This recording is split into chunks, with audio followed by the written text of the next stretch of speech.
그 이승훈 베드로라고 해가지고, 그러니까 조선시대의 사람이에요. 그런데 우리 천주교 신앙을 처음으로 우리나라에 전파하신 분이에요. 그래서 그 천주교의 씨앗이면서 천주교를 우리 조선인에다가 이렇게 퍼뜨린 그런 그 아주 중요하신 분이세요. 그래서 그거를 기리기 위해서 그 다음에 여기에 이승훈 베드로라는 사람의 묘가를 세계에 나타난 그러한 그 모습을 재현하는 포토존입니다. 그래서 이렇게 해가지고 이렇게 하겠으면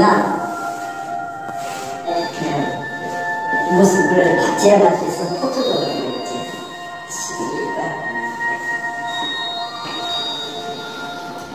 뭐 기념이 되실 것 같으면 사진 한 장씩 찍으시죠.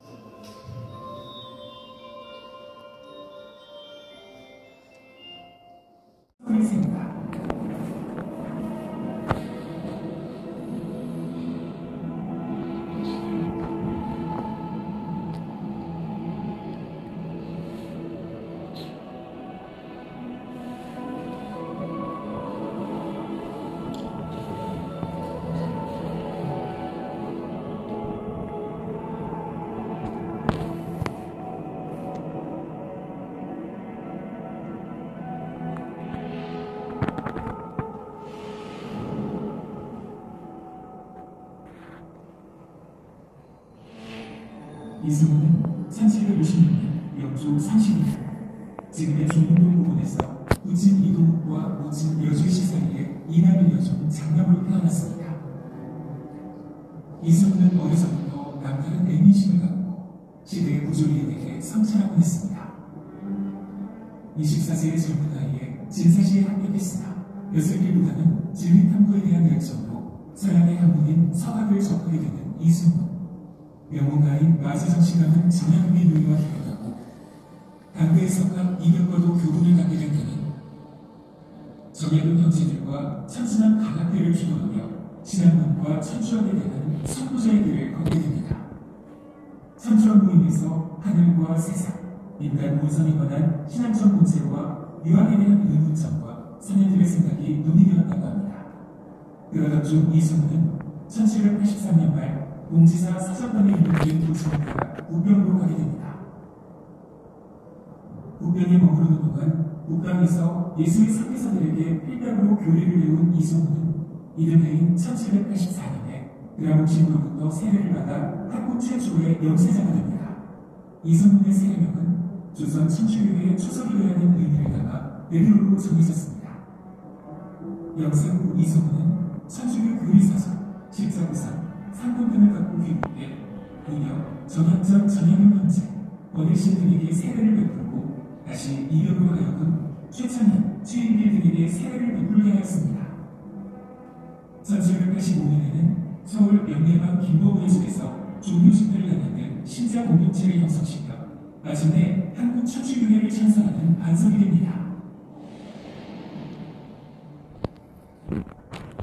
그러나 1785년 신앙부인이 발각된 을사주조 촉발 사건이 있은 후에 가족들의 압력으로 잠시 천주교 모임을 떠나게 됩니다. 그러나 이듬해에 신앙생활을 재개하였으며 형신도 성직제도 하에서 사제로 활동하기도 하였습니다.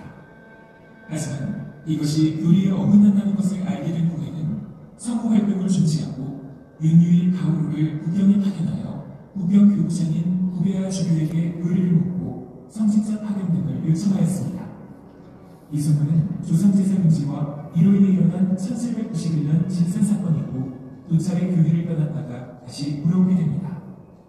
바뀌시된 이후에 천주교인들의 책무되어 신문을 받을 때마다 천주교의 시조인 이승훈은 원죄로서 거론되었습니다. 1801년 신유박해가 일어나자 이승훈은 다시금 책무되었고 결국 하느님을 위해서 또 자신이 전한 신앙 때문에 하나뿐인 목숨을 바쳐 사소문 밖에서 참수당하게 됩니다. 이승훈, 베드로는 순교하면서 월갑제천 수상지진, 바람 기록치더라도 하늘에 나와 있듯이 물이 솟구치더라도 연못에서 닿은 것 같이 내 신앙은 결국 천수 안에서 다한다 라고 말하며 자신의 신앙을 고백합니다.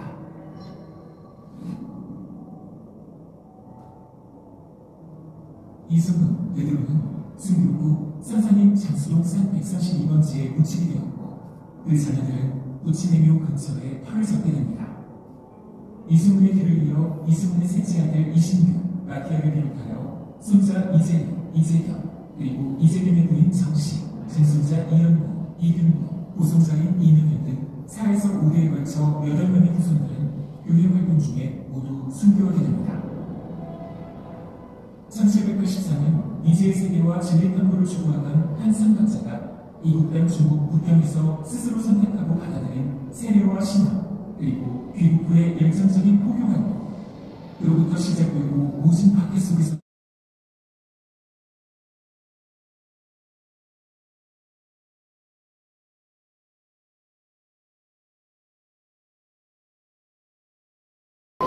자기가 발전시켜가지고 신앙 속에서 이러한 그 사회적인 갈등, 자기의 본인 시위 이런 걸 다 내려놓아야 되는 그런 과정이었었기 때문에 이러한 갈등을 겪었고 결국은 순교라는 이러한 그 영광을 차지하게 된 거죠. 그래서 그 이은 네 가지 영화에서 봤던 내용이나 국경에 이제 가서 들어오시는 이승훈 베드로가 이제 중국 땅에 와서 이제 성당을 찾아가서 이렇게 세례를 받는 그 과정인데요. 이 천주교에서 세례를 받기 때문에 옛날 그 성당에서는 이렇게 세례대라는 게 있었어요. 그래서 세례대에서 그 세례를 받았다는 그 모양이라서 이거를 상징적으로 표현하고요. 그 다음에 월락대천 수상기준이라는 내용을 여기서 이제 연못에 물 떨어지는 그 소리 이렇게 음향으로 표시했고 옆에 펴져 있는 이 그 장미꽃 빨간색은 신교의 신교할 때 피의 그 선혈을 뭐 이렇게 해서 영상으로 표현을 했습니다. 이제 이승훈이 세례를 받고 와가지고 자기 혼자만 신앙생활을 했으면 이렇게 종교가 전파가 되지 않았을 건데 자기 혼자만의 그 종교 생활을 하는 것이 아니라 어떤 신앙 공동체를 만들어가지고 이러한 신앙 생활을 함께 공동체가 함께 함으로써 이렇게 종교가 퍼져나가게 되었죠. 그래서 그 당시에 이제 처음에 들어왔을 때 이러한 성물들을 갖고 들어왔을 거고 그 다음에 이렇게 명대박이라는 이런 그 모임 장소에서 공부를 하고 이렇게 종교 집회를 함으로 해가지고 신부를 파견해주고 있어요. 요청을 하게 됩니다. 그래서 여기 보시면 그 이승훈 대표가 주교한테 이러한 한 조선시대의 그 상황을 보고를 해가지고 주교한테 그 편지를 써서 보낸 내용을 여기에 이제 프랑스어로 번역을 해요. 그래서 이승훈 베드로의 성한 원본은 지금 현재 없고 프랑스어로 선교서가 받은 주교가 프랑스 자기 본국에다가 보고했을 때의 그 내용이 프랑스어 사본으로 있습니다. 전파가 천주교가 이제 그 조선 사회에 이제 퍼지다 보니까 우리 양반계급에서 양반 계층에서 자기 지배권의 기득권 때문에 이제 박해를 시작하게 되는데 그게 제일 처음 박해하는 것이 일사추도적발 사건입니다. 일사추도적발 사건이라는 건 뭐냐면 일사년에 이러한 적발을 한 토들들이 이 그 명례방 모임에서 어떤 이상한 모임들을 하고 있으니까 이렇게 이승훈이 첫 번째로 해가지고 이 서점을 들어오는 진행을 해가지고 그 아버지가 이승훈의 아버지가 이승훈이 하고 또 무슨 서점을 갖다가 비틀고 그래서 이 앞으로 이승훈이 절대 천주를 안 믿는다 해가지고 얘들이 안 없는 사람이 의식주의로 맞았고, 그 다음에 한 2년 후에 다시 이승훈이 겉으로는 천주교를 버리는 것 같지만 마음속에는 천주교를 반대하는 거죠. 그래서 다시 그 친구들 동양인이라든가 이런 사람들하고 다시 또 천주교 모임을 하게 되는 신분이 발생하는 거예요. 중산사건은 이제 우리나라 그 우리나라 인도는 조상대상으로 쓰는 거 가장 큰 조상으로 쓰는 것을 힘으로 가지고 있었는데, 천주교에서는 조상대상으로 쓰는 것은 우상숭배가 해가지고 금지하는 게 있어요. 그래서 조상대상을 금지하는 거니까 그 당시에 김숙순이라는 사람이 자기 어머니가 돌아가시는데 그거를 제사를 안 모신 거예요. 그러다 보니까 손도 증손까지 해서 4, 5대에 걸쳐서 총 8명이라는 사람이 순교가 돼요. 이렇게 한 가문에 8명이 이렇게 순교하는 사례는 전 세계적으로도 드물다고 합니다. 그래서 이승훈 베드로가 상당히 그 위대하신 그런 가문이다.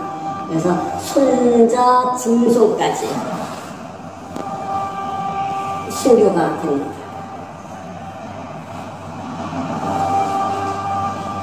곳이라 여기에서도 순교 성지로 보고 있습니다. 그 다음에 이제 일반의 순교 성지는 뭐냐면 이름 없는 순교자들이 아까 제가 말씀드렸듯이 만여 명이 넘다고 했지 않습니까? 그래서 그 이름 없는 순교자들도 다 기념해야 된다 해가지고 우리 그 인천교구에 계신 최희선 주교님께서 거기다가 그 무명 순교자들을 위한 성지를 만들어서 저희가 순례를 하고 있습니다.